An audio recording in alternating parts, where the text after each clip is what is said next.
হে পবিত্র আত্মা, এসো এসো তুমি। ঊর্ধ্ব স্বর্গধাম থেকে এসো এসো তুমি। তোমার পুণ্য আলো করো বিকিরণ। তোমার মঙ্গল স্পর্শ ছাড়া মানুষের মধ্যে হায় কিছুই তো নেই। অক্ষত অনষ্ট কিছুই তো নেই। খ্রিস্টিতে শ্রদ্ধাভাজন প্রিয়জনেরা, পবিত্র আত্মার মহাপার্বণ দিনে আপনাদের সবাইকে জানাই অনেক অনেক খ্রিস্টীয় প্রীতি ও শুভেচ্ছা। আজ পবিত্র আত্মার মহাপর্বদিন। আজ ক্যাথলিক মণ্ডলীর জন্মদিন। কারণ এই দিনটিতেই আমরা সেই পবিত্র আত্মাকে অন্তরে লাভ করি। আমরা যদি আজকের শাস্ত্রবাণীর দিকে একটু গভীরভাবে লক্ষ্য করি, একটু গভীরভাবে ধ্যান করতে চেষ্টা করি, পবিত্র বাইবেলের প্রত্যেকটি পাঠ আজকে আমাদেরকে অনুপ্রাণিত করে পবিত্র আত্মার আলোয় আলোকিত হতে। বিশেষভাবে আমরা দেখি আজকের শাস্ত্রবাণীতে প্রথম পাঠে সেই শিষ্যেরা যারা এক জায়গায় জড়ো হয়ে প্রার্থনারত অবস্থায় ছিল, আর তারা পবিত্র আত্মাকে লাভ করে তারা বিভিন্ন ভাষায় ঈশ্বরের বন্দনা প্রশংসা করছে এবং তারা বেরিয়ে পড়ছে জগতের সর্বত্র তার মহিমার বাণী ঘোষণা করতে, তার প্রশংসার বাণী ঘোষণা করতে, তার রাজ্য প্রতিষ্ঠায় বিভিন্ন জায়গায় বিভিন্ন দেশে ছড়িয়ে ছিটিয়ে তারা ছুটে বেরিয়েছে। আজকের এই মণ্ডলীয় পবিত্র আত্মার সেই শক্তি নিয়ে সামনের দিকে এগিয়ে চলছে। আমরা প্রত্যেকেই সেই পবিত্র আত্মার দেয়া ৭টি দান, ১২টি ফল লাভ করেছি। যখনই আমরা সেই প্রথমত দীক্ষাস্নাত হয়ে যখনই আমরা সেই পিতা পুত্র পবিত্র আত্মার নাম নিয়ে আমরা যখন খ্রিস্টের সেই শিষ্য হয়েছি, ঈশ্বরের সন্তান বলে পরিচিতি পেয়েছি, আমরা যখন খ্রিস্টকে অনুসরণ করেছি, আমরা তখনই সেই খ্রিস্টের সাক্ষ্য বহন করার জন্য প্রেরিত হয়েছি।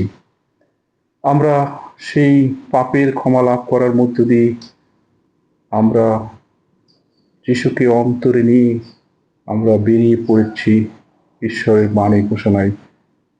পবিত্র হস্তার্পণ সাক্রামেন্ট গ্রহণের মধ্য দিয়ে আমরা পবিত্র আত্মার শক্তি অন্তরে অনুভব করেছি। প্রজ্ঞা, জ্ঞান, বুদ্ধি, বিবেক, মনোবল, ধর্মানুরাগ, ঈশ্বরভীতি, এই দানগুলো আমাদের সবার মধ্যে কোনো না কোনোভাবে সেই ক্রিয়াশীল।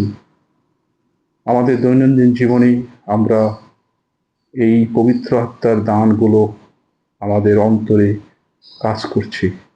আমরা প্রজ্ঞার ভাষা, আমরা জ্ঞানে, বয়সে, বুদ্ধিতে, আমরা সেই সাহসিকতায়, মনোবলে এবং ঈশ্বরের প্রতি ভালোবাসা, ভক্তি নিয়ে আমরা প্রতিদিন জীবনযাপন করছি।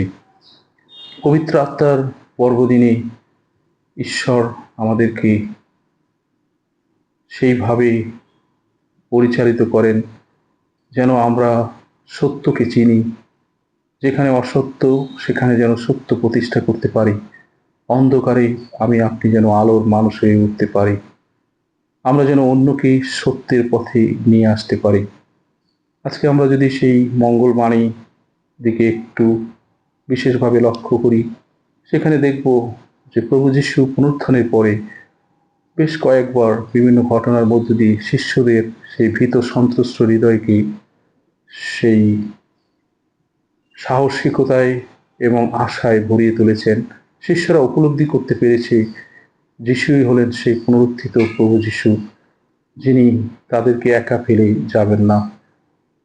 গত রবিবার আমরা সেই স্বর্গরোহণ পর্বের মধ্য দিয়ে আমরা বুঝতে পারি যে যিশু স্বর্গে আরোহণ করেছেন ঠিকই, কিন্তু তিনি প্রতিশ্রুতি দিয়ে গেছেন সে পবিত্র আত্মাকে আমাদের মাঝে প্রেরণ করবেন। সেই পবিত্র আত্মাই আমাদেরকে সত্যের পথে, ভালোবাসার পথে পরিচালিত করবে।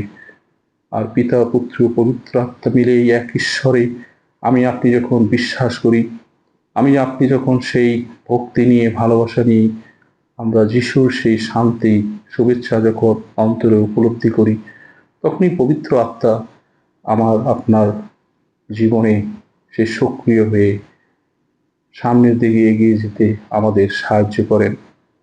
তাই পবিত্র আত্মার পার্বণ আমাদের এই মণ্ডলী একটা গুরুত্বের সাথে সেই দেখছে। বিশেষভাবে এই পবিত্র আত্মাই আমাদেরকে সাহায্য করে সে আত্মায় সেই নবজন্ম লাভ করতে, আত্মায় বলীয়ান হতে, দৃঢ় শক্তি মনোবল অর্জন করতে, খ্রিস্টের বলবান সৈনিক হতে।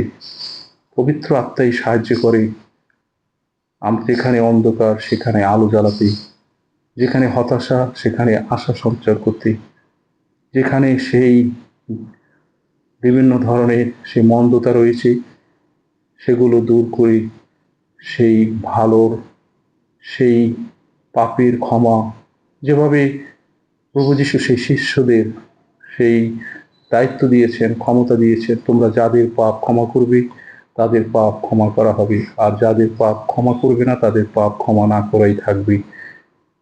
পবিত্র আত্মা আমাদেরকে সেই শক্তি দেয় যেন আমরা সেই পাপের পথে না যাই, পাপের ক্ষমা লাভ করি, আমরা যেন অন্তরে বিনম্র হৃদয় নিয়ে তার কাছে ফিরে আসি।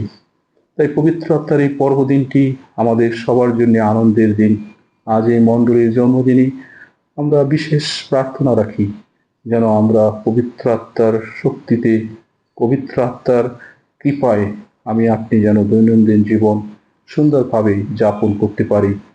পবিত্র আত্মা হলেন অনন্য সান্ত্বনাদাতা, যিনি আমাদের অন্তরে সেই শক্তি নিয়ে আসেন, আমাদের অন্তরে সেই কৃপার ঢালি সাজিয়ে তিনি আমাদেরকে সামনের দিকে এগিয়ে যেতে সাহায্য করেন।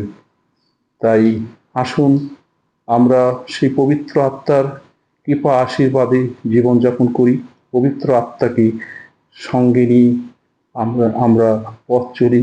পবিত্র আত্মা আমাদের জীবনে অন্ধকারকে জয় করে আলোর পথে সবাইকে নিয়ে আসুক।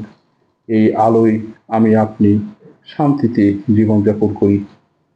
পৃথিবীর সবাই, সব মানুষ যেন সেই পবিত্র আত্মার ছায়াতলে এসে যেন ঈশ্বরের ভালোবাসার বাণী বুঝে ঈশ্বরের সান্নিধ্য অনুভব করতে পারি এবং একই যাত্রায় একই লক্ষ্য নিয়ে আমি আপনি যেন হাঁটতে পারি। আজকের এই পর্বদিনে আপনাদের সবাইকে জানাই অনেক অনেক শুভেচ্ছা এবং নমস্কার। আমেন।